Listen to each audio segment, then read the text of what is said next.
네, 안녕하세요. 수상한 오빠들의 미심쩍은 전공 이야기. 이번 시간은 경영학 편입니다. 여러분들은 경영학 하면 가장 먼저 뭐가 떠오르시나요? CEO. 기업, 돈, 취직, 이런 것들이 떠오르겠죠. 사실 아주 틀린 말은 아니에요. 하지만 대부분의 학생들이 경영학이 정확하게 어떤 것을 배우고 어떤 것을 하는 곳인지는 정확하게 모르시는 분들이 많은 것 같습니다. 그 학생들 중에는 이 경제학과 경영학을 헷갈려 하시는 분들도 좀 계신 것 같아요. 같은 경자 물림이고 느낌도 비슷하죠. 근데 영어로 하면 좀 더 확 와닿으실 거예요. 경영은 비즈니스 어드미니스트레이션 혹은 어떤 학교에서는 스쿨 오브 비즈니스라고 부르기도 하고요. 경제학은 이코노믹스라고 하죠. 이 정도면 좀 어느 정도 직감적으로 감은 오실 거라고 봅니다. 경제학 같은 경우는 어떤 의사결정을 하는 학문인데, 경영학도 마찬가지로 이제 의사결정을 하는 학문인데, 경제학은 어떤 가계와 기업, 정부 간의 어떤 거래를 중점적으로 연구하는 학문이라면, 경영학은 기업이라는 대상을 한정해서 그 기업의 어떤 대내외적인 활동을 연구하는 학문이라고 보시면 되겠습니다. 자, 그러면 경영학은 대충 알겠는데, 그럼 경영은 뭘까?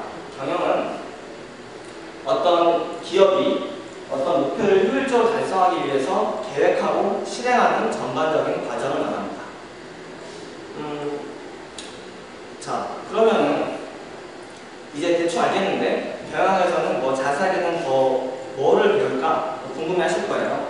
자, 지금부터 제가 간단하게 예를 들어서 하나 설명을 해드릴게요. 이제 기본적으로 경영학과에서는 이런 7가지 정도의 세부 전공을 나눠서 배우게 되는데요. 여러분들이 핸드폰 회사를 하나 차렸다고 가정을 해볼게요. 그러면은 이 사원들이 있겠죠. 사장, 부사장, 과장, 이런 직위들이 있을 거고, 이 직위들에 따라서 어떤 할 일도 다르겠죠. 그리고 어떤 조직 구조, 그리고 그 안에서의 직위에 따라 행동들이 다를 텐데요. 이런 것들을 배우는 학문이 이제 조직행동론이고, 거기서 더 나아가서 인사관리라는 분야까지 배우게 됩니다. 자, 그 다음은 이런 조직 구조를 배우게 되고요. 자, 다음은 이제 핸드폰 회사니까 공장이 있겠죠. 이 공장에서 어떤 부품을 조달하고 원자재를 조달하고 이런 생산의 전반적인 프로세스를 운영하고 관리하는 분야가 생산 운영 관리고요. 자, 그러면 이제 조직 구조도 알았고 생산하는 과정까지 알았습니다. 그 다음에 뭘 해야 될까요?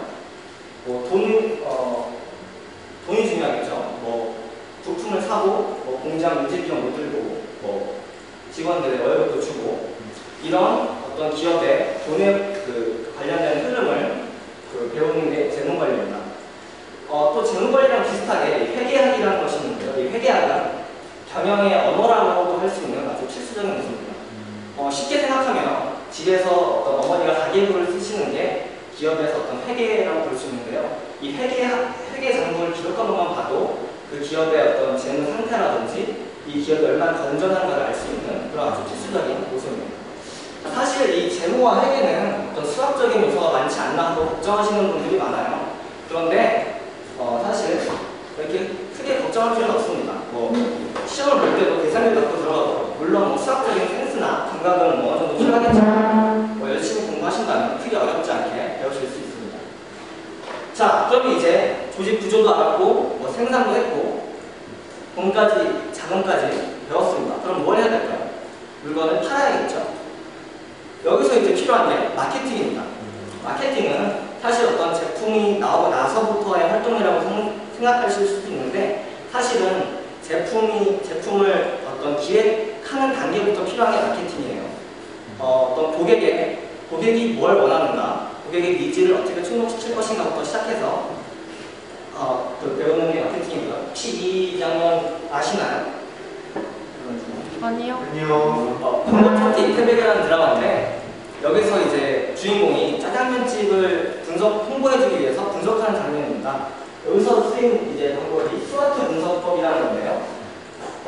이런 이 분석법을 통해서 기업을 분석하고 이 분석을 통해서 또 전략을 세워주는 그런 과정을 마케팅에서 배우게 됩니다. 이런 스와트 분석법 외에도 이런 VC 분석, STP GPT 분석 이런 분석들이 굉장히 많아요. 이런 것들 다 배우다 보면 굉장히 좀 흥미롭게 느끼실 수도 있습니다. 자, 다음은 국제경영론입니다. 이거는 이제 글로벌화 시대에 맞춰서 기업들도 뭐 해외로 뻗어나가는데요. 이때 해외로 진출했을 때 그 기업이 어떤 전략을 쓰는가, 현재 전략을 쓸 수도 있고 아니면 자기 기업 고유의 것을 가지고 들어갈 수도 있고요. 뭐 유통은 어떻게 시킬 것인가 그 나라에서.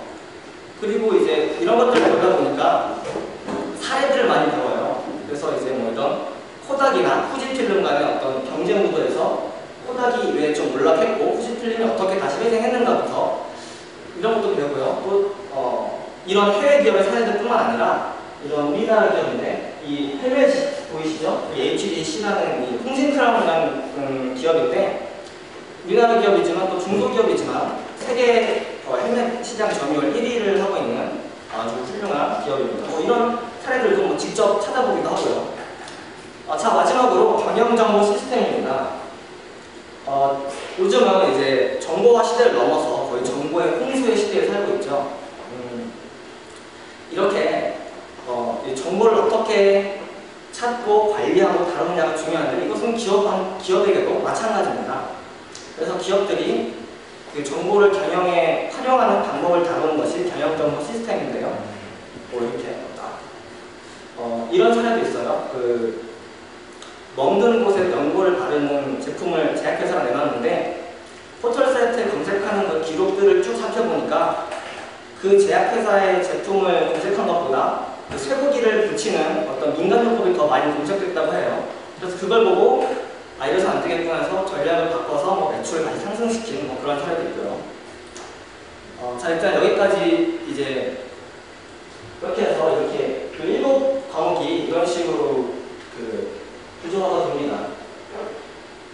자, 그러면은 이런 그 과목들을 배워서 나중에 졸업 후에 진로가 어떻게 될까 뭐 고민을 막 하시는데요. 사실 이건 좀 이른 고민일 수도 있지만 뭐 일반 기업체에 그 배운 각 파트별로 나가거나 뭐 정부기관, 병원, 뭐 프로스포츠팀 아니면 뭐 증권회사나 뭐 금융기관 이런 곳으로 나갈 수도 취직할 수도 있고요.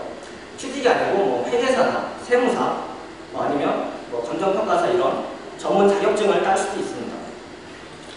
이렇게 이 취직의 폭이 굉장히 넓은 이유는 이 경영이라는 것이 종합적인 한국의 성격을 띠고 또 모든 조직이면 필요한 어떤 필수적인 활동이기 때문입니다. 그렇기 때문에 뭐 다른 과에서도 뭐 이중전공이나 복수전공으로 많이 듣는 그런 좀 인기 있는 과라고 할 수 있죠. 좀 시간이 부족해서 좀 자세히 설명하고 싶지만 그 설명을 좀 여기까지 하고요. 어떤 딱히 뭐 하고 싶은 게 없어서 좀 아니면 점수에 맞춰서 뭐 경영학을 가야지 하기보다는 어떤 열정과 어떤 뭐 흥미나 열정과 그런 것들을 가지고 경영학에 들어오신다면 그 경영학을 좀 더 재밌게 즐기실 수 있을 겁니다. 뭐 워낙 뭐 사례들도 많이 다루고 재밌는 학과니까요. 네. 제 발표는 여기까지 하고요. 경영학과에 선택하시는 거에 대해서 뭐 후회가 없으시고 그런 선택이 제 발표가 도움이 되었으면 하는 바람입니다. 이상입니다.